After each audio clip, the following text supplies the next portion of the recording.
మరొకసారి తండ్రి అయిన దేవునికి కృతజ్ఞతాస్తుతులు.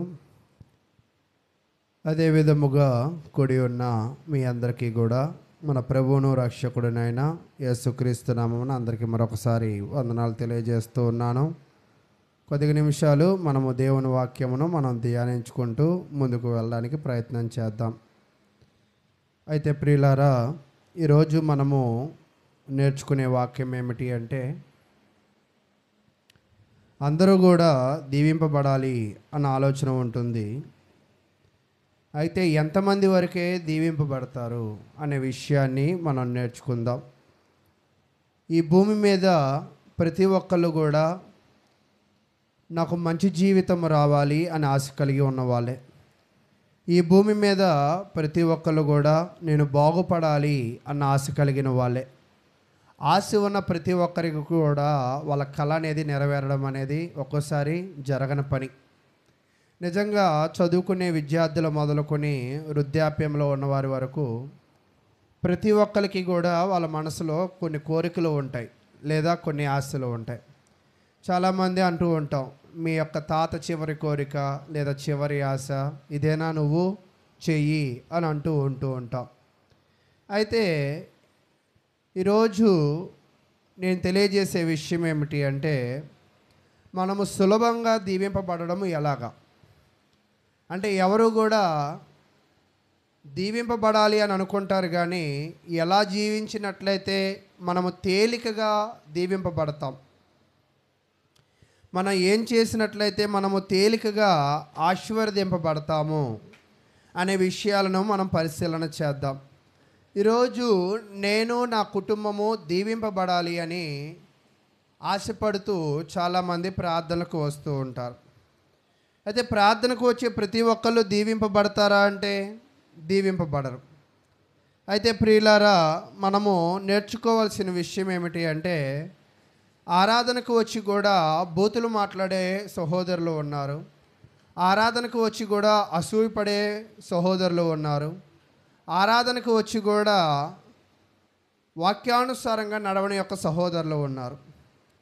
మరి ఆరాధనకి వచ్చినంత మాత్రాన మనం దీవింపబడతామా, లేదా ప్రార్థనకు వచ్చినంత మాత్రాన మనం దీవింపబడతామా అంటే ఖచ్చితంగా అది దీవింపబడలేము అని అయితే దేవుని గ్రంథము తెలియజేస్తూ ఉంది. అయితే మనము దీవింపబడాలి అంటే అది కూడా తేలికగా దీవింపబడాలి, అంటే దీవింపబడాలి అది కూడా తేలికగా దీవింపబడాలి అంటే భక్తులు ఏం చేశారో ఒకసారి వారి జీవితాలను ఈరోజు ఒకసారి మనం నెమరు వేసుకుందాం. చూడండి, ఆదికాండము 14వ అధ్యాయం. ఆదికాండము 14వ అధ్యాయము 18వ వచనం నుంచి మనము పరిశీలన చేద్దాం.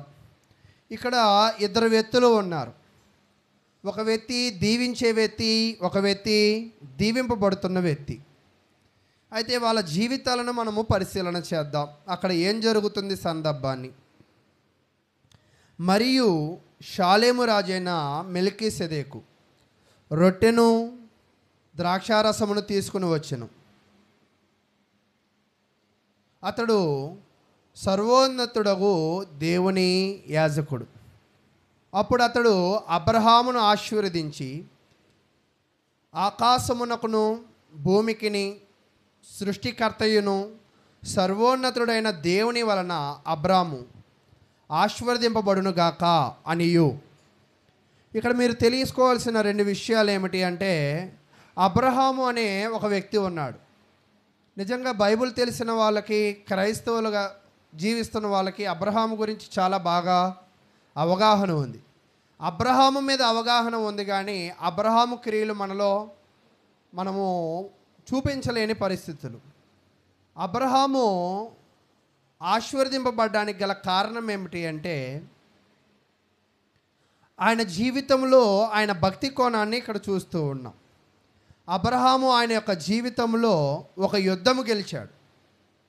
ఒక యుద్ధము గెలిచి ఆ యుద్ధములో గెలిచిన తరువాత, ఈ యుద్ధము నా వల్ల గెలిచినది కాదు, అది ఎవరి వల్ల గెలిచిందంటే దేవుని వలన గెలిచినది కదా. కాబట్టి దేవునికి నేను ఏం చేస్తానంటే, దేవునికి అనగా దేవుని సేవకులకు నేను దశమ భాగం ఇవ్వాలి అనే అభిప్రాయాన్ని కలిగి ఉన్నాడు. కలిగి ఉండి అక్కడ ఎవరైతే దేవుని సేవకుడో, అంటే సేవకులు అనబడే వాళ్ళు చాలామంది ఉంటూ ఉంటారు, కానీ దేవుని చేత ఏర్పరచబడిన వాళ్ళు కొద్దిగా మంది మాత్రమే ఉంటారు. కొంతమంది అంటూ ఉంటాం, ఉండడానికి పిల్లలు ఉన్నారు కానీ చూసేవాళ్ళు మాత్రం అందరూ కాదు. అలాగే సేవకులుగా పిలువబడిన వాళ్ళు అందరూ ఉంటారు. అంటే వాక్యము చెప్పిన ప్రతి ఒక్క వ్యక్తి సేవకుడు కాలేడు. నిజమేంటంటే ఆ వాక్యానుసారంగా జీవిస్తూ ఆ వాక్యానుసారంగా ప్రజలను పురుకొల్పే వ్యక్తే నిజమైన సేవకుడు అవుతాడు. ఇక్కడ అబ్రహాము ఏం చేశాడంటే తన జీవితంలో ఒక యుద్ధాన్ని గెలిచాడు. ఈ యుద్ధాన్ని గెలిచి దేవుడి చేత నేను దీవింపబడాలి అంటే, లేదా దేవుడి చేత నేను దీవించబడ్డాను కాబట్టి దేవుడికి నేనేం చేయాలంటే నేను సమర్పించుకోవాలి, అంటే నేను దేవునికి ఇవ్వాలి అని ఆశ కలిగి ఉన్నాడు. అబ్రహాము ఆలోచనలకి మన ఆలోచనకి కొంత తేడా ఉంది. ఏంటంటే మనం ఎప్పుడు కూడా దేవుని దగ్గర నుంచి తీసుకుందాం అనుకుంటూ ఉంటాం. కానీ అబ్రహాం ఏం చేయాలనుకున్నాడంట? దేవునికి ఇవ్వాలి అని అనుకున్నాడు. నిజముగా ఇవ్వాలి అనే పాఠము మనం అనేక మార్లు వింటూ ఉంటాం, కానీ దానిని మనం ఒక చిన్న చూపుగా చూస్తూ ఉంటాం. నిజంగా ఇచ్చేటప్పుడు కూడా కొన్ని చేతులు చాలా బిగించుకుని ఇస్తూ ఉంటారు. అంటే ఇంత ఇవ్వాలా, ఇంత ఇస్తే సరిపోతుందా అన్న అభిప్రాయాలు కలిగి ఉంటూ ఉంటారు. కానీ ఒక వ్యక్తి దీవింపబడాలి అంటే నిజముగా దేవునికి ఇవ్వడం ద్వారా ఇతను దీవింపబడినట్లుగా మనం చూస్తూ ఉన్నాం. ఇక్కడ మనం గమనించినప్పుడు అతడు సర్వోన్నతుడగు దేవుని యాజకుడు. అంటే అబ్రహాము ఎవరికి ఇవ్వాలనుకున్నాడంటే నిజమైన దేవుని యాజకుడికి ఇవ్వాలనుకున్నాడు. అంటే అబద్ధ యాజకులు కూడా ఉన్నారా అంటే అవును, ఉన్నారు.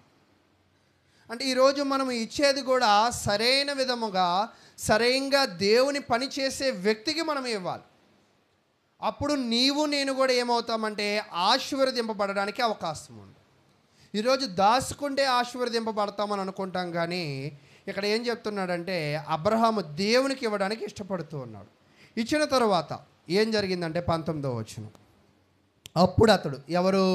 ఆ నిజమైన దేవుని యాజకుడు అబ్రామును ఆశీర్వదించి ఆకాశమునకును భూమికిని సృష్టికర్తయును సర్వోన్నతుడైన దేవుని వలన అబ్రహాము ఆశీర్వదింపబడునుగాక అనియు అని చెప్పాడు. ఇక్కడ ఆశ్చర్యకరమైన విషయం ఏమిటంటే దేవుని యాజకుడికి ఇస్తే దేవుని యాజకుడు వాళ్ళ కొరకు ఏం చేశాడంటే దేవునికి మొరపెట్టిన వాడిగా కనపడుతూ ఉన్నాడు.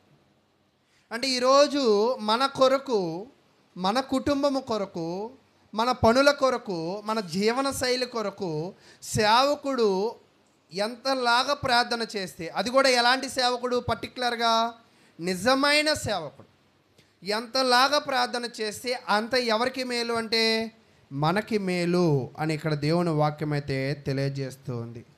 కాబట్టి ప్రియులారా, ఈరోజు స్థానిక సంఘంలో ఉన్న మన అందరము కూడా దేవుని చేత ఆశీర్వదింపబడాలి అంటే ఎక్కువగా మనము సేవకులతో ప్రార్థన చేయించుకోవాలి.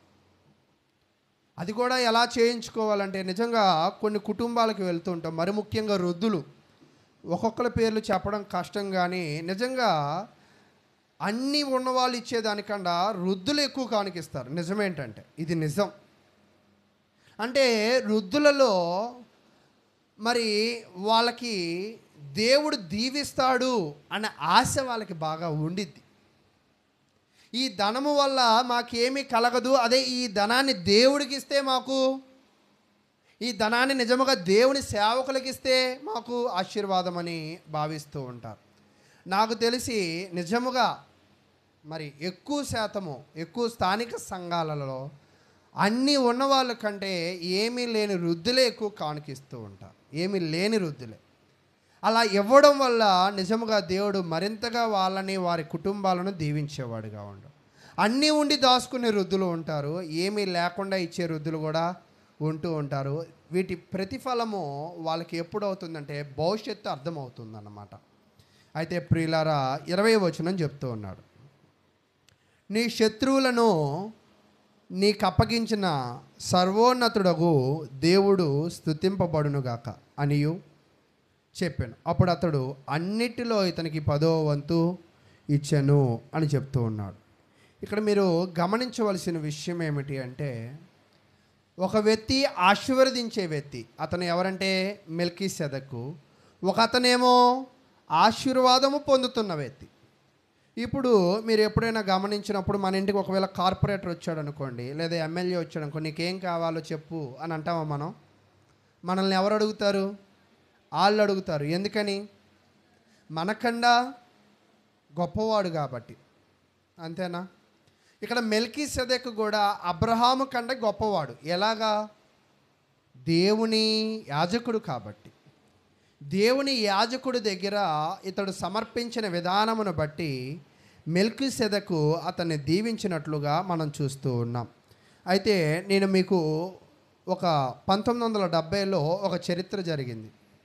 ఏమిటి అంటే, ప్రైమ్ మినిస్టర్గా ఉన్న ఇందిరాగాంధీ గారు దళితులు అంటే వెనకబడిన వాళ్ళు ఉంటారు కదా, వాళ్ళని ముందుకు తీసుకువెళ్ళాలని, వాళ్ళని దారిద్ర్య రేఖ నుంచి గొప్ప స్థితిలోకి నడిపించాలని ఇందిరాగాంధీ గారు ఏం చేశారంటే, ఎవరైతే ప్రతి ఒక్కరూ కూడా పెట్రోల్ బంకులు పెట్టుకోండి అని అన్నారు. ఒకవేళ పెట్రోల్ బంకులు పెట్టుకున్నట్లయితే ఆ బంకు పెట్టుకోవడానికి కావాల్సిన ధనాన్ని మేము ఇస్తాము అని ప్రభుత్వం చెప్పింది. ఇప్పుడు మన అందరం కూడా దానిని పెట్టుకోవడానికి ఇష్టపడతామా, ఇష్టపడమా? అది ఒక ఆఫర్. అది ఒకవేళ మనకొస్తే మనం దాన్ని ఖచ్చితంగా ఏం చేస్తాము? ఇష్టపడి పెట్టుకోవడానికి ప్రయత్నం చేస్తూ ఉంటాం. కానీ ఒక షరతు ఏమిటి అంటే, ఎవరు మాత్రమే అది పెట్టుకోవడానికి అర్హులంటే ఇంటర్ చదివిన వాళ్ళు మాత్రమే. అంటే ఒక వ్యక్తి ఇంటర్ చదివినప్పుడే, ఏ వ్యక్తి అయితే ఇంటర్ చదువుతాడో ఆ వ్యక్తికే ప్రైమ్ మినిస్టర్ దగ్గర నుంచి ఒక ఫండ్ వచ్చింది. ఏం పెట్టుకోవడానికి? పెట్టుబడి పెట్టుకుని పెట్రోల్ బంక్ పెట్టుకోవడానికి. మిగతా వాళ్ళకి ఆ ఫండ్ అనేది రాదు. అయితే ఇక్కడ మనం గమనించవలసిన విషయం ఏమిటి అంటే, ఇటువంటి ఒకవేళ ఆఫర్ మనకు వచ్చినట్లయితే ఎవరైనా మనం వదులుకుంటామంటే, అంటే తేలికగా ధనవంతులు అవ్వడానికి ఎవరు కూడా, అందరూ ఇష్టపడతారు, ఎవరు కూడా దానిని ఏం చేయరంట? వదులుకోరు. అయితే తేలికగా ధనవంతులు అవ్వడానికి ఇష్టపడే మనము తేలికగా దేవుని దీవెనలు పొందడానికి మనం ఇష్టపడుతున్నామా? వాస్తవానికి దేవుడు బాగా దీవించడంలో తేలికైన విధానం ఏమిటి అంటే, దేవుడికి మనం ఇస్తే రెండింతలు మనకి ఇస్తాడు. ఇది చాలా తేలికైన పని. కానీ ఈ తేలికైన పనిని మనం విడిచిపెట్టి ఇచ్చే విషయంలో చాలా బలహీనపడుతూ ఉంటాం. నిజంగా మనకున్న పరిస్థితులకి, మనకున్న ఆదాయానికి తగ్గ కానుకలు మనము మన దేవుని సేవకులకే కానీ లేదా స్థానిక సంఘముల్లో కానీ ఇవ్వం. దానికి గల కారణం ఏమిటంటే, మన పరిస్థితులు. నా పరిస్థితి బాలే కదా, కొంచెం నేను దాచుకుందాము, ఇంత ఇస్తే సరిపోద్ది కదా, ఎవరు చూస్తారు అని అనుకుంటూ ఉంటాం. కానీ మనము తేలికగా దీవింపబడాలి అంటే ఖచ్చితంగా మనము దేవునికి ఇచ్చినట్లయితే దేవుడు ఖచ్చితంగా మనలను దీవించేవాడిగా ఉంటాడు. అయితే ఇక్కడ మనుషులు 2 రకాలుగా ఉంటారని చెప్తూ ఉన్నారు. చూడండి, ఎలాంటి 2 రకాలు ఎవరంటే, ఆ మొదటి రకము మేఘము లాంటి వాళ్ళంట. మనుషులు ఎన్ని రకాలు? 2 రకాలు. ఒక రకం ఎవరంటే మేఘం లాంటి వాళ్ళు. మేఘం ఏం చేసిద్ది? వర్షాన్ని ఇస్తూ ఉంటుంది. అంటే దానికి ఎప్పుడు కూడా ఏం తెలుసు? ఇవ్వడమే తెలుసు. తర్వాత మరొక రకం ఏంటంటే స్పాంజీ లాంటి వాళ్ళు. అంటే అది నీళ్ళని ఏం చేసిద్ది? బాగా పీల్చుకుంటుంది. అలాగే మనుషులు కూడా 2 రకాలు. ఒకరికి బాగా ఇవ్వడం తెలుసు, ఒకరికి బాగా పీల్చుకోవడం తెలుసు. అయితే ఇక్కడ మనం గమనించవలసిన విషయం ఏమిటి అంటే, ఈరోజు మనం ఎలాగ ఉన్నాం, కానీ దేవుడి దగ్గర మనము మేఘంగా ఉండినట్లయితే ఈ లోకంలో మనల్ని దేవుడు స్పాంజీగా మనకు సమస్తమును మనకి ఇస్తూ ఉంటాడు. అలాగ ఉండినట్లయితే దేవుడు మనల్ని దీవిస్తూ ఉంటాడు అని దేవుని వాక్యం అయితే తెలియజేస్తుంది. అయితే ప్రియులారా, ఒక వ్యక్తి దీవింపబడాలి అంటే అంత తేలికైన పనేమీ కూడా కాదు. ఇది చాలా కష్టమైన పనే. కానీ దేవుడు మాత్రము మనకేం చేశాడంటే, తేలికగా నువ్వు దీవింపబడాలి అంటే ఆయన నీకేం చేశాడంటే, నువ్వు దేవునికి ఇచ్చినట్లయితే తిరిగి ఆయన ఖచ్చితంగా నిన్ను దీవిస్తాడు. అది కూడా చాలా తేలికగా. ఇవ్వడం అనేది చాలా తేలిక పని. కానీ ఆ తేలిక పని చేయాలి అంటే నీ హృదయం ఏం చేయాలంటే నీ చేతులకు సహకరించాలి. ఈరోజు కొంతమందికి హృదయాలు ఏం చేయవంటే సహకరించని హృదయాలుగా ఉంటూ ఉంటాయి అన్నమాట. అయితే ప్రియులారా, దీని గురించి ఒక విషయాన్ని తెలియజేస్తూ ఉన్నాడు. చూడండి, ఏంటి ఆ విషయాలు అంటే, 1 పేతురు రాసిన పత్రిక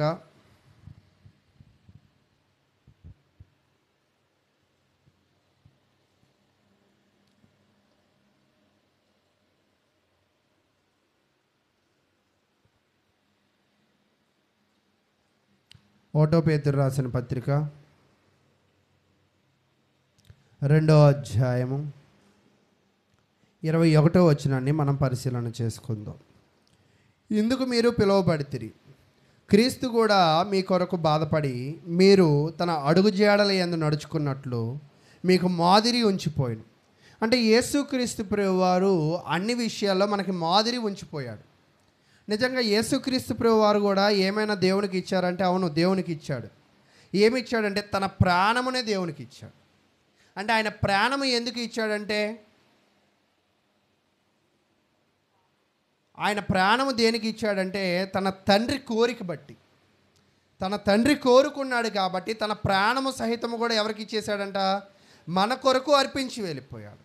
అంటే ఇంతక అబ్రహాముని ఏం చూసామంటే అతడు దేవుని కొరకు ధనముని ఇచ్చాడని చూసాము. ఇక్కడ యేసుక్రీస్తు ప్రభు వారిని చూస్తున్నాము. ఏంటంటే దేవుని కొరకు తన ప్రాణమును కూడా ఇచ్చి వెళ్ళిపోయాడు. అంటే ఇవ్వడము అనేది ఎలా ఉంటుంది అంటే, ఒకవేళ ఈరోజు నువ్వు దేవుడికి ఇవ్వగలిగితే ఖచ్చితంగా ఆయన నీకు మరింత మేలు చేసేవాడిగా ఉంటాడని దేవుని వాక్యం అయితే తెలియజేస్తూ ఉంది.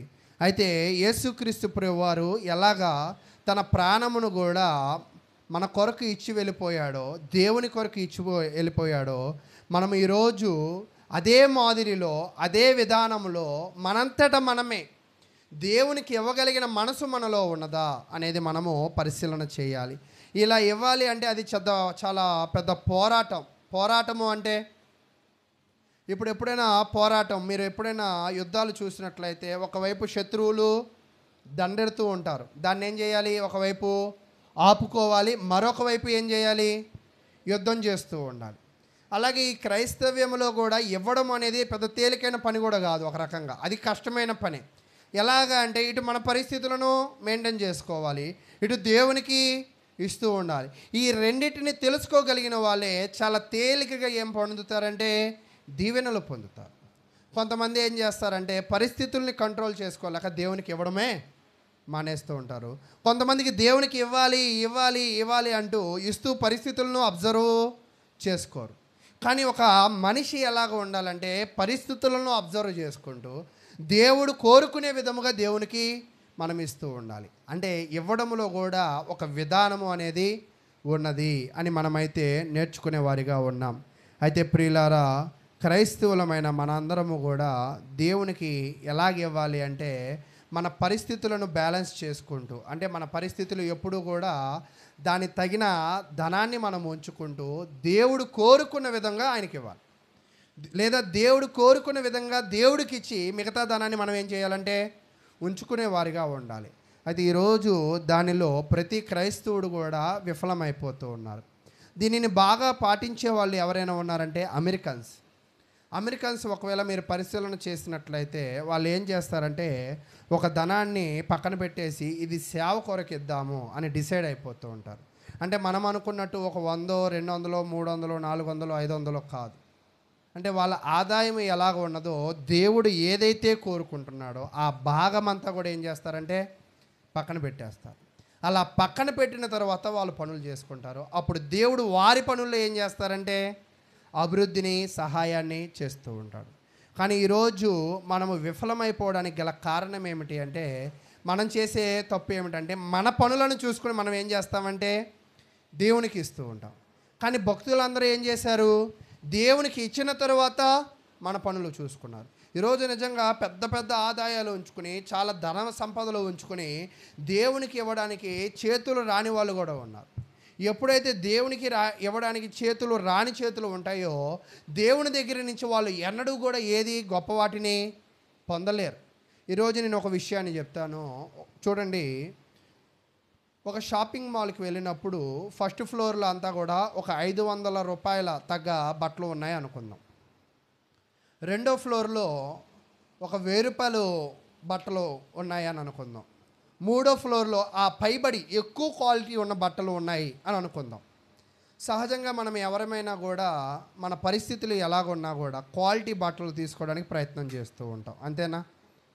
అయితే ఇప్పుడు క్వాలిటీ బట్టలు కావాలని ఫస్ట్ ఫ్లోర్కి వెళ్తామా, రెండో ఫ్లోర్కి వెళ్తామా?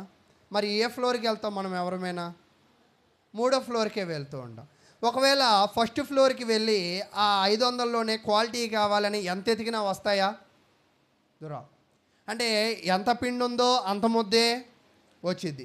అలాగా నీ చెయ్యి దేవుని దగ్గర ఎంత విప్పబడిద్దో దేవుని ఆశీర్వాదాలు కూడా నీ కుటుంబం మీద అంతలాగా విస్తరించబడిద్ది. అంటే నీ చెయ్యి విస్తరించబడినప్పుడే దేవుని దీవెనలు కూడా నీ కుటుంబం మీద ఏమవుతాయంట? విస్తరింపబడతాయి. అలాగ కాకుండా నీ చేతులను ఒకవేళ నువ్వు ముడుచుకున్నట్లయితే, ఒకవేళ నీ చేతులు దేవునికి ఇవ్వలేని చేతులుగా ఒకవేళ ఉండినట్లయితే, దేవుడు చేతులు నీ దగ్గర కూడా ఏమవుతాయంటే ముడుచుకునే చేతులుగా ఉంటాయని దేవుని వాక్యం అయితే తెలియజేస్తుంది. కాబట్టి ప్రియులారా, ఈరోజు మనం చూస్తూ ఉన్నప్పుడు అబ్రహాము ధనాన్ని ఇవ్వడమే కాదు, ధాన్యాన్ని ఇవ్వడమే కాదు, తన కొడుకును కూడా దేవుని కొరకు ఇవ్వాలని డిసైడ్ అయిపోయిన వ్యక్తి. నిజంగా మనం చదువుతూ ఉంటాం కానీ కొడుకునిచ్చాడని. ఒకవేళ మన కొడుకుని ఇవ్వగలమా? అసలు మన కొడుకునో మన కూతురునో దేవుడికి ఇవ్వక్కల్లా, దేవుడి ప్రార్థనలో కూర్చోపెట్టగలమా? నిజమేంటంటే ఒక్కోసారి మన పిల్లలను కూడా మనం ఎక్కడ వింటే ఇబ్బంది అవుతుందని తాకుండా ప్రార్థనలకు వచ్చే తల్లిదండ్రులు ఉన్నారు. ఒకవేళ ఇప్పుడు వాళ్ళు తీసుకురాకపోతే రేపు కూర్చోపెట్టాలన్నా కూడా నీ వల్ల కాదు. కాబట్టి ఈరోజు పిల్లలు అల్లరి చేసినా కూడా, ఒకవేళ ఎంత ఇబ్బంది పెట్టినా కూడా వాళ్ళు మనల్ని ప్రార్థనలో కూర్చోపెట్టడం వాళ్ళకి ఏం చేయాలంటే నేర్పించాలి. అంటే పిల్లలకి ఎలాగ నేర్పిస్తూ ఉంటామో పిల్లలకి కూడా చూడండి, ఎల్కేజీకి వెళ్ళడం ముందు, స్కూల్కి వెళ్ళడానికి ముందుగా అంగన్వాడీలో వేస్తూ ఉంటాం. ఎందుకని? వాళ్ళు ఇచ్చే గుడ్డు, వాళ్ళు ఇచ్చే పప్పు తినడానికా? అలా కాదా? మరి దేని కొరకు? స్కూల్కి వెళ్తారని. పోనీ అది కూడా వీఐపీ స్కూల్గా 10కో 10:30కో పంపించే తల్లిదండ్రులు కూడా ఉన్నారు. వాళ్ళకి నచ్చినప్పుడు పంపించే తల్లిదండ్రులు కూడా ఉన్నారు. అలా పంపిస్తే ఏమైనా ఉపయోగం ఉండిద్దా? పోనీ. అంటే ఈ అంగన్వాడీ అనే కేంద్రం ఏమిటి అంటే, మరి తర్వాత క్రమశిక్షణగా పిల్లలు స్కూల్కి వెళ్ళాలి అంటే ఏడవకుండా, తర్వాత ఒకవేళ ఇంటర్బెల్ వచ్చినప్పుడు టాయిలెట్స్కి వెళ్ళాలంటే, లంచ్ బ్రేక్ వచ్చినప్పుడు భోజనానికి వెళ్ళాలంటే, ఈ ప్రాథమికమైన విషయాలు ఎక్కడ నేర్పింపబడతాయి అంటే ఈ అంగన్వాడీలో నేర్పింపబడతాయి. ఎప్పుడైతే పిల్లలు అంగన్వాడీకి బాగా వెళ్ళగలుగుతారో స్కూళ్ళకు కూడా ఆ పిల్లలు బాగా వెళ్ళగలుగుతారు. అంతలాగా మనల్ని బాధ పెట్టరు. మొన్న కూడా మా ఫ్రెండ్ ఒకరు ఫోన్ చేసి, మా పిల్లోడు బాగా ఏడుస్తున్నాడు, మీ పిల్ల ఏడవట్లేదా అని. మా పిల్ల అంత పెద్ద ఏడవట్లేదు అంటే, మా పిల్లకి అంగన్వాడీకి వెళ్ళడం అంటే అడప అంటే ఈరోజు వెళ్ళడం ఒకవేళ నేర్చుకోగలిగితే తేలికగా స్కూల్కి వెళ్ళడానికి అవకాశము ఉంటుంది. అలాగే దేవునికి కూడా మనం ఇవ్వడం నేర్చుకోగలిగితే తేలికగా మనం ఏమవుతామంటే దీవించబడడానికి అవకాశం అనేది ఉంటుంది. ఒకవేళ మనము దేవునికి ఇవ్వలేకపోతే మనకి తేలికగా మనము పడలేము. అయితే ప్రియులారా, ఇంకొక వ్యక్తి చరిత్రను కూడా మనము పరిశీలన చేసి మనం ముందుకు వెళదాం. అదే ఆదికాండము మనం పరిశీలన చేస్తూ ఉన్నప్పుడు, అదే ఆదికాండము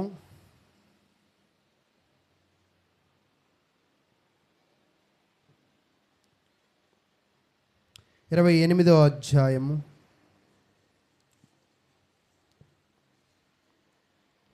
28వ అధ్యాయము 18వ వచనం నుంచి మనం పరిశీలన చేయడానికి ప్రయత్నం చేద్దాం.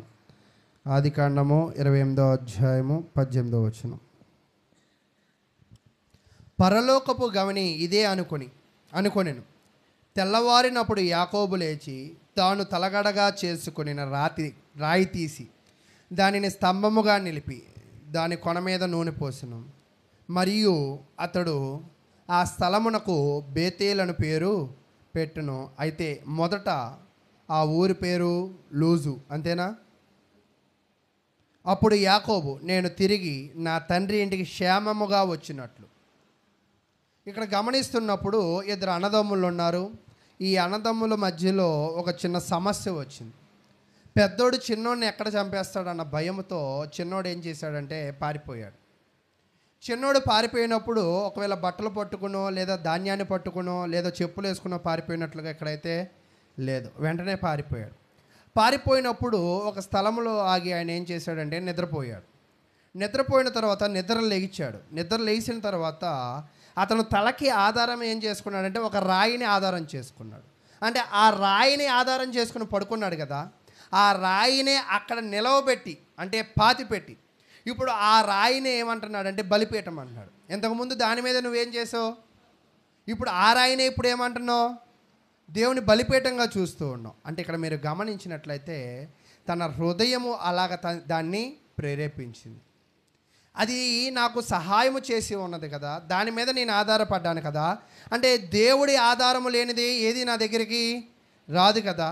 కాబట్టి ఆ రాయిని ఏం చేశాడంటే అక్కడ పాతి పెట్టి ఈ స్థలమునకు ఏంటంట బేతేలు అని, అంటే బేతేలు అంటే ఏమిటంటే దేవుని ఇల్లు. దేవుని ఇంటిలో మనుషులు ఎలా ఉంటారు, సంతోషంగా. అంటే ఆ రాత్రంతా కూడా అతనికి ఎలాంటి నిద్ర వచ్చి ఉండొచ్చు, ప్రశాంతమైన నిద్ర వచ్చింది. ఆ ప్రశాంతమైన నిద్రలో లెగగానే మరొక మాట లేదు, ఆ రాయిని పాతి దీనికి పేరు మార్చి బేతేలు అని పెట్టి దాని మీద ఏం చేశాడంటే నూనె పోసాను అని చెప్పాడు. పోసిన తర్వాత అక్కడ ఒక మనసులో తను ఒక మాట అనుకుంటున్నాడు. ఏంటి తన మనసులో అనుకుంటున్నాడంటే అతని దగ్గర చేయడానికి ఏమీ లేదు. తన పడుకున్న రాయినే బలిపీఠంగా అనుకున్నాడు, ఆ యొక్క స్థలాన్ని దేవుని ఇల్లుగా అనుకున్నాడు. ఆ ప్రదేశంలోనే తన మనసులో కోరికలను చెప్పుకుంటూ ఉన్నాడు. చెప్పుకుంటూ ఏం చెప్తున్నాడో చూద్దాం. అప్పుడు యాకోబు, నేను తిరిగి నా తండ్రి ఇంటికి క్షేమముగా వచ్చినట్లు.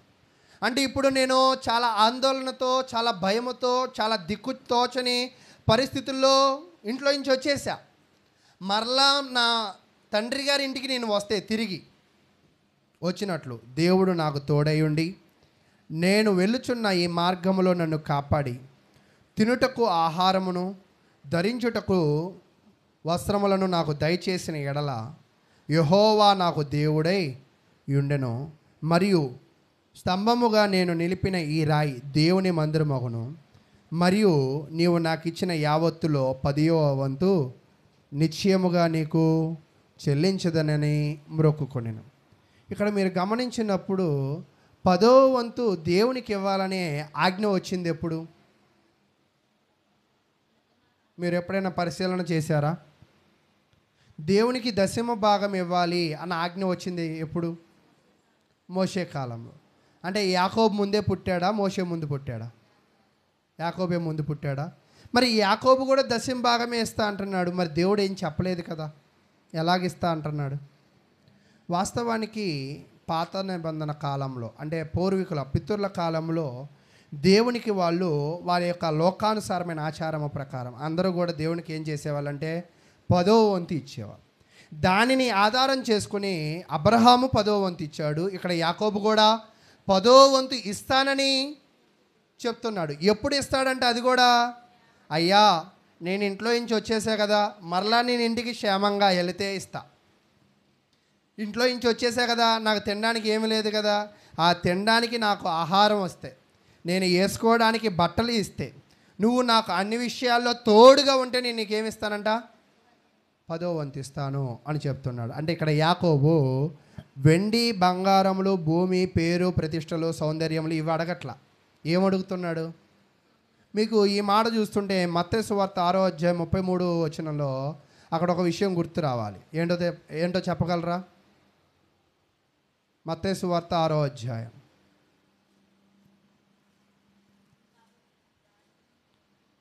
మత్తయి సువార్త 6వ అధ్యాయము మీరు 31 నుంచి పరిశీలన చేస్తున్నప్పుడు అక్కడ, కాబట్టి ఏమి తిందుమో ఏమి త్రాగుదమో ఏమి ధరించుకుందుమో అని చింతింపకుడి, అన్యజనులు వీటి విషయమే విచారింతురు, ఇవన్నీ మీకు కావాలనని పరలోకపు తండ్రికి తెలియను.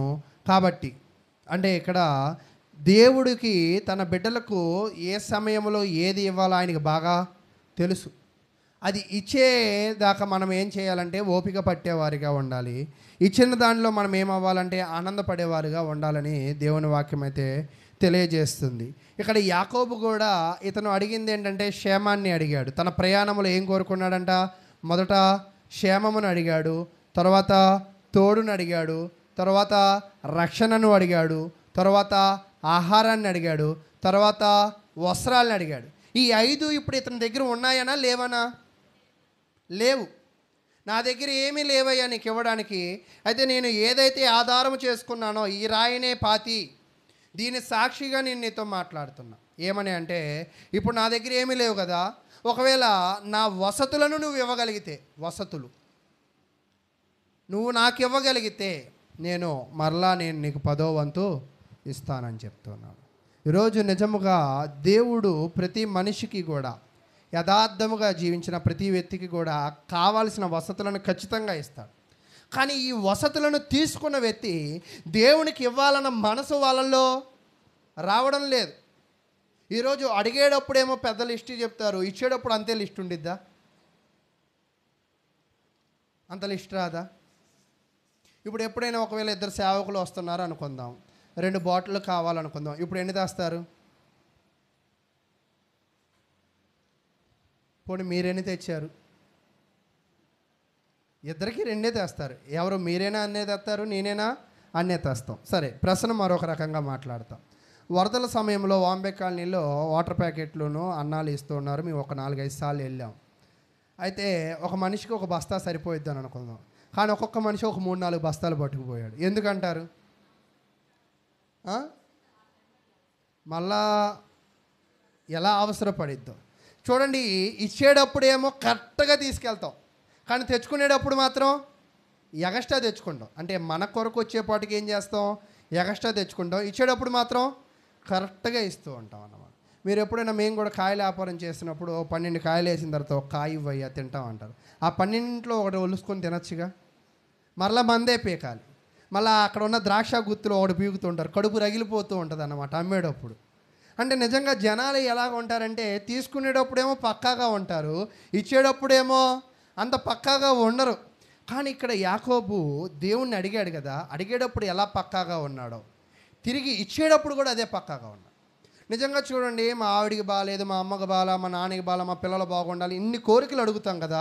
దేవునికి నువ్వేం చేసావు అని ఒకవేళ దేవుడు నిన్ను అడిగితే,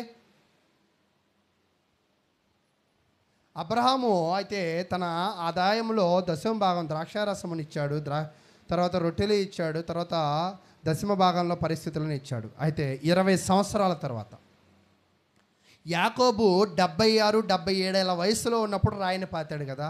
ఇప్పుడు ఆయన వయసు ఎంత అంటే 97 ఏళ్ళు. ఇప్పుడు ఎంత గ్యాప్ ఉందంటే 20 ఏళ్ళు. 20 ఏళ్ళ క్రితము ఇచ్చిన మాట ఎవరితో ఇచ్చాడు మాట? దేవునితో. ఏమని ఇచ్చాడు మళ్ళీ చెప్పండి? ఏమడిగాడు? క్షేమాన్ని అడిగాడు, తోడుని అడిగాడు, రక్షణని అడిగాడు, ఆహారం అడిగాడు, వస్త్రాలు అడిగాడు. ఇవన్నీ ఇస్తే దేవుడికి ఏమి ఇస్తా అన్నాడు? 10వ వంతు ఇస్తాను. ఇవేమీ లేవు కాబట్టి అడిగాడు. ఇస్తే మళ్ళీ ఏం చేస్తా అన్నాడు? నా ఆనందము నేను మాత్రమే ఆస్వాదించకుండా నిన్ను కూడా నేనేం చేస్తానంటే ఆరాధిస్తాను అని చెప్పాడు. 20 సంవత్సరాల తర్వాత ఏం జరిగిందో చూద్దాం. ఆదికాండం 31వ అధ్యాయం. ఆదికాండము 31వ అధ్యాయము 38వ వచనం. ఈ 20 ఏండ్లు నేను నీ యొద్ద నుంటిని. అంటే యాకోబు 20 సంవత్సరాలు ఎవరి దగ్గర పనిచేశాడంటే లాబాను దగ్గర పనిచేశాడు. నీ గొర్రెలనైనను మేకలనైనను ఈడ్చుకొని పోలేదు, నీ మంద పొట్టేలను నేను తినలేదు. ఇది వరకు నీ ఇంటిలో 20 ఏండ్లు ఉంటిని. నీ 2 కుమార్తెల నిమిత్తము 14 ఏండ్లను, నీ మంద నిమిత్తము 6 ఏండ్లను నీకు కొలువు చేసి తిని. అయినను నీవు నా జీతము 10 మార్లు మార్చితివి. నా తండ్రి దేవుడు అబ్రహాము దేవుడు, ఇస్సాకుకు భయపడిన దేవుడు నాకు తోడై ఉండని ఎడల నిశ్చయముగా నీవు నన్ను ఒట్టి చేతులతోనే పంపివేసి ఉందువు. దేవుడు నా ప్రయాసను, నా చేతుల కష్టమును చూచి పోయిన రాత్రి నేను గద్దించినని లాబానుతో చెప్పాను. ఇక్కడ మీరు గమనించవలసిన విషయం ఏమిటంటే, యాకోబు పనిచేశాడు లాబాను దగ్గర. లాబాను యాకోబుని ఏం చేద్దాం అనుకున్నాడంటే మోసం చేయాలనుకున్నాడు. అసలు వాస్తవానికి యాకోబే కాస్త మోసం చేసే మనసు కలిగిన వాడు. ఎందుకంటే ఏసావును మోసం చేశాడు, కానీ తను దన్నేవాడు ఉంటే తల దన్నేవాడు అని ఒక సామెత ఉంటుంది కదా. కాబట్టి ఏసావును దన్ని వచ్చాడు ఒక రకంగా. ఇక్కడ ఇతని పెళ్లి విషయంలో లాబాను ఏం చేశాడు? యాకోబునే మోసం చేశాడు, అంతేనా? తర్వాత వివాహ విషయంలోనే కాదు కానీ ఆర్థికపరమైన విషయంలో కూడా యాకోబును మోసం చేయాలనుకున్నాడు. కానీ ఇక్కడ యాకోబు ఏమంటున్నాడంటే, నువ్వు నా దేవుడు నాకు తోడుగా ఉన్నాడు కాబట్టి నువ్వు నన్ను ఏం చేయలేకపోయావు? మోసం చేయలేకపోయావు. ఒకవేళ నా దేవుడు నాకు తోడుగా ఉండకపోతే నువ్వు నన్ను బాగా మోసం చేసావు. అంటే నీకు అర్థమవుతుందా? ఒక మనిషి నిన్ను మోసం చేస్తున్నాడంటే దేవుడు నీకు తోడుగా ఉన్నట్ట, తోడు లేనట్ట? నా ప్రశ్న అర్థమైందా మీకు? ఒక మనిషి నిన్ను మోసం చేశాడు అని అనుకుంటే దేవుడు నీకు తోడుగా ఉన్నాడా లేడా? లేనట్టే. యాకోబు ఏమంటున్నాడంటే, ఒకవేళ దేవుడు నాకు తోడుగా ఉన్నాడు కాబట్టి నువ్వు నన్ను ఏం చేయలేకపోయావు? మోసం చేయలేకపోయావు. ఎందుకంటే దేవుడు రాత్రి నిన్ను గద్దించాడు. కాబట్టి ప్రియులారా, ఈరోజు మనం చూస్తూ ఉన్నప్పుడు దేవుడు మనకు తోడు ఉండినట్లయితే మన ఆర్థికమైన విషయంలో, ఆరోగ్యమైన విషయంలో, మన ప్రయాణాల విషయంలో మనకి క్షేమమును, రక్షణను, ఆహారమును, వస్త్రములను, సమస్తమును కూడా ఆయన దయచేసేవాడిగా ఉంటాడని దేవుని వాక్యం అయితే తెలియజేస్తుంది. అయితే 20 సంవత్సరాల క్రితం చేసిన మాటని ఆయన నెరవేర్చలేదా అంటే అవును, ఆయన దానిని నెరవేర్చాడు. మీరు గమనించినప్పుడు యాకోబు తిరిగి మరలా వాళ్ళ నాన్న దగ్గరికి వెళ్ళిపోతున్నాడు. లాబానుని విడిచిపెట్టి వెళ్ళిపోతున్నప్పుడు చాలా ఆస్తి వచ్చింది. ఆస్తి అంతటిని కూడా బేతేలు దగ్గర ఆపాడు. ఇక్కడ ఆపి ఒకానొక సమయంలో ఈ బోర్డర్ దాటినప్పుడు ఉట్టి చేతులతో వచ్చా. ఇప్పుడు మరలా అక్కడికి వెళ్తున్నప్పుడు 2 గుంపులు ఆస్తులు నా వెనక, అంటే ఒక్కడిగా వచ్చాడు. పోతూ పోతూ చాలా ఆస్తిని పట్టుకెళ్తున్నాడు. ఈ ఆస్తి రావడానికి నా జ్ఞానం కాదు, నా శక్తి కాదు, నా బలం కాదు, నా తెలివితేటలు కానే కాదు, దేవుడు నాకు తోడుగా ఉన్నాడు అని చెప్పి దేవుడికి ఏదైతే ఒక రకమైన మొక్కుబడి చేశాడో వాటన్నిటిని కూడా అక్కడ అర్పించాడు. అర్పించడమే కాదు, యాకోబు ఎంత మంచోడంటే అన్నయ్య దగ్గర నుంచి పారిపోయి వచ్చాడు కదా, 20 సంవత్సరాలకు కూడా పగ ప్రతీకారాలు ఒకలాగా ఉంటాయా? మారిపోయిన తర్వాత అన్నయ్య నీకేమైనా కావాలంటే తీసుకో అన్న, నాకేమొద్దు అంటే నిజంగా అంత సంపాదించిన తర్వాత ఇతనికి ఏంటంటే ఇతరులకు ఇవ్వాలనిపిస్తుంది. ఎందుకో చెప్పండి? అంటే ఇతను ఒకవేళ ఇతరులకు ఇచ్చినా అతని దగ్గర ఏమవ్వదు, కొరత రాదు. మరలా నేను నమ్ముకున్న నా దేవుడు నాకు ఇస్తాడు. ఈరోజు నిజంగా అబ్రహాము దేవుడికి ఇచ్చాడు, లబ్ధి పొందాడు. తర్వాత మీరు గమనించినప్పుడు యేసుక్రీస్తు ప్రభువారు దేవుని కొరకు తన శరీరాన్ని ఇచ్చాడు. పరమున ఇప్పుడు ఆయన తన పక్కన కూర్చునే గొప్ప స్థానాన్ని పొందాడు. ఈరోజు నువ్వు దేవునికి ఇవ్వగలిగిన మనసు నీలో ఉంటే, నిజంగా మన దగ్గర చాలా ఉంటుంది కానీ దేవునికి ఇవ్వాలన్న మనసు మనలో రాదు. దానికి గల కారణం ఏంటంటే మన వినాశనపు బుద్ధి, మన వినాశనపు ఆలోచనలు ఏం చేస్తాయంటే మన చేతులను కట్టిపడేస్తాయి. అయితే ఎప్పుడైతే ఈ సంఖ్యలను తెంపుకుని దేవునికి ఇవ్వగలిగిన మనసు నీలో వచ్చిద్దో అప్పుడు మాత్రమే నీవు, నీ కుటుంబము దేవుని చేత దీవింపబడిద్ది. ఎవరి చేత కూడా ఏం చేయబడదు, నేను మోసపరచనివ్వదు. నీ నీ యొక్క సమస్తమునకు క్షేమమును, నీ సమస్తమునకు రక్షణను ఆయనే ఇచ్చేవాడిగా ఉంటాడు. కాబట్టి ప్రియులారా, ప్రభు పేరిట ఈరోజు నేను మీకు తెలియజేసే విషయం ఏమిటి అంటే, దేవుడు మిమ్మల్ని కూడా దీవించాలి అంటే, దేవుని చేత మీరు దీవింపబడాలి అంటే, దేవునికి మీరు ఇచ్చేవారిగా ఉండినట్లయితే దేవుడు ఖచ్చితంగా మిమ్మల్ని, మీ కుటుంబాలను దీవించేవాడిగా ఉంటాడని దేవుని పేరిట తెలియజేస్తున్నాను. అయితే ఈరోజు యాకోబు తన ప్రయాణము 20 సంవత్సరములలో గొప్ప మార్పులను చూడగలిగాడు. ఆ గొప్ప మార్పులను చూడడానికి గల కారణం ఏమిటి అంటే యాకోబు భక్తిపరుడు కాబట్టి అతని జీవితంలో గొప్ప కార్యాలను చూడగలిగాడు. ఈరోజు నీవు కూడా భక్తిపరుడు అవ్వగలిగినట్లయితే నీవు కూడా ఈ జీవితంలో గొప్ప కార్యములను చూడగలవు. చూడండి, ఆదికాండము 35వ అధ్యాయం.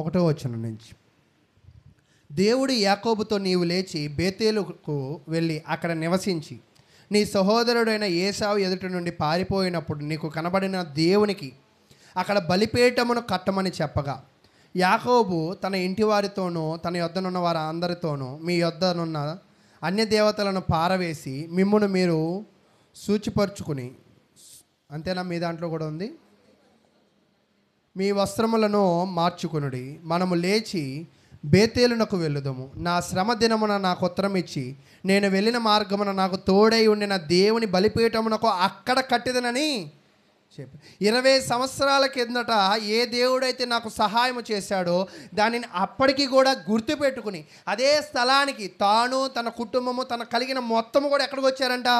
అక్కడికి వచ్చారు.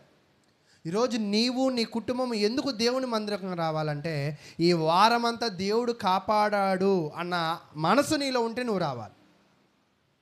దేవుడు ఈ వారమంతా నాకు సహాయం చేశాడు మనసు నీలో ఉంటే నువ్వు రాగలవు. ఆ మనసు ఉంటేనే నువ్వు దేవుడికి ఏం చేయగలవంటే అర్పించగలవు. ఆ మనసు లేని వాళ్ళ చేతులు ఎప్పుడు కూడా ఏమవ్వవంటే దేవునికి ఇవ్వాలన్న విధంగా వాళ్ళ చేతులు బలపడవు. ఈరోజు కాబట్టి ప్రియులారా, యాకోబును పరిశీలన చేస్తున్నప్పుడు 20 సంవత్సరాల కిందట మాట ఎవరు గుర్తుపెట్టుకుంటారు? నిజమేంటంటే ఎలాగో గొప్పోడైపోయాడు, ఇప్పుడు ఎవరితో పని లేదు, దేవుడితో పని లేదు. నిజమేంటంటే తినడానికి తిండి ఉంది, దాచుకోవడానికి ఆస్తుంది, 2 భార్యలు ఉన్నారు, 2 ఉపపత్నులు ఉన్నారు, 11 మంది ఇంచుమించుగా 12 మంది సంతానం ఉంది, 13 మంది పిల్లలు ఉన్నారు. అయితే ఇప్పుడు దేవునితో పనే లేదు. కానీ ఏవి లేనప్పుడు దేవునిని ఆశ్రయించాడు. అన్నీ ఉన్నా కూడా వీటికి కారణం ఎవరని అనుకుంటున్నాడు? దేవుడే కారణం అనుకుంటున్నాడు. అటువంటి వారి కుటుంబాలను దేవుడు ఎల్లప్పుడూ కూడా ఏం చేస్తాడంటే వర్ధిల్లింపజేస్తాడు. ఈరోజు అటువంటి మనసు మనలో ఉంటుందా? ఒకవేళ అలాంటి మనసు మనలో ఉంటే దేవుడు మనల్ని ఏం చేస్తాడంటే అభివృద్ధి పరుస్తాడు. చూడండి 7వ వచనము. అతడు తన సహోదరుని ఎదుట నుండి పారిపోయినప్పుడు దేవుడు అక్కడ అతనికి ప్రత్యక్షమాయను గనుక అక్కడ బలిపీఠమును కట్టి ఆ చోటుకి ఏల్ బేతేలను పేరు పెట్టాడు. అంటే మళ్ళా చెప్తూ ఉన్నాడు. అయితే 9వ వచనం. యాకోబు పదనరాము నుండి వచ్చుచుండగా దేవుడు తిరిగి అతనికి ప్రత్యక్షమై అతన్ని ఆశ్రయించును. అప్పుడు దేవుడు అతనితోని పేరు యాకోబు, ఇక మీదట నీ పేరు యాకోబు అనబడదు, నీ పేరు ఇజ్రాయేలు అని చెప్పి అతనికి ఇశ్రాయేలు అని పేరు పెట్టెను. మరియు దేవుడు నేను సర్వశక్తి గల దేవుడును, నీవు ఫలించి అభివృద్ధి పొందుము, జనముల సమూహమును నీ వలన కలుగును, రాజులను నీ గర్భవాసమున పుట్టెదు. ఇక్కడ మీరు గమనించండి, ఏమీ లేనప్పుడేమో వరాలు ఈయన అడిగాడు దేవుణ్ణి, అన్నీ ఉన్నప్పుడు దేవుడి దగ్గరికి అవన్నీ వచ్చి పెట్టినప్పుడు ఏమంటున్నాడు? ఇప్పుడు ఏమి అడగక ముందే దేవుడు ఏమి ఇచ్చాడంట?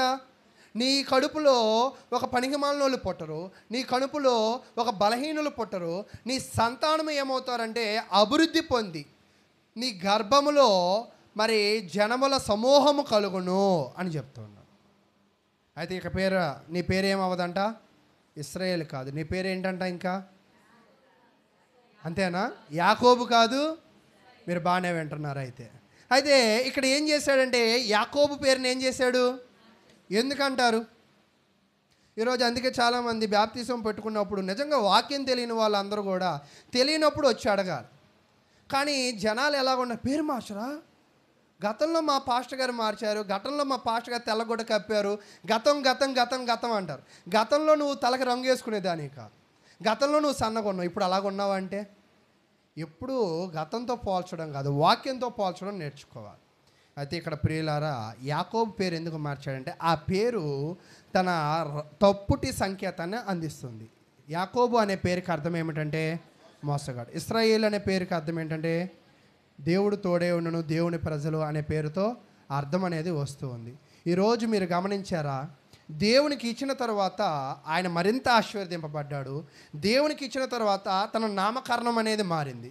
ఈరోజు నిజంగా ఎవరైతే దేవునికి ఇవ్వగలుగుతున్నారో వాళ్ళు మాత్రమే ఏమవుతారంటే క్రైస్తవులు అవుతారు. అది కూడా ఎలాగివ్వాలి? దేవుడు చేసిన మేలులను తలుచుకుంటూ. ఈరోజు ఇస్తూ ఉంటారు కొంతమంది, కానుకలు వచ్చినప్పుడు అప్పుడు తీస్తారు హ్యాండ్ బ్యాగ్ పర్సులోంచి. అంటే దాన్ని ముందుగానే ఏం చేయరు? సిద్ధపరచుకోరు. కొంతమంది ముందే సిద్ధపరచుకుంటారు, ఎక్కువ నోట్లు వెళ్ళిపోతాయేమో, తక్కువ నోట్లు పట్టుకుందామని. అలాంటి వాళ్ళు కూడా ఉంటూ ఉంటారు. చెప్తే నవ్వు వస్తుంది కానీ చేసేవాళ్ళం మనమే మరలా. నిజం ఏంటంటే అయితే ఇలాగా ఒక్కోసారి ఇటు ఉన్నదేమో వీళ్ళకిద్దాం, ఇటు ఉన్నది వీళ్ళకిద్దాం, ఇటు ఉన్నది అదే వేద్దాం, ఇదే అయితే ఎవరు చూడరు.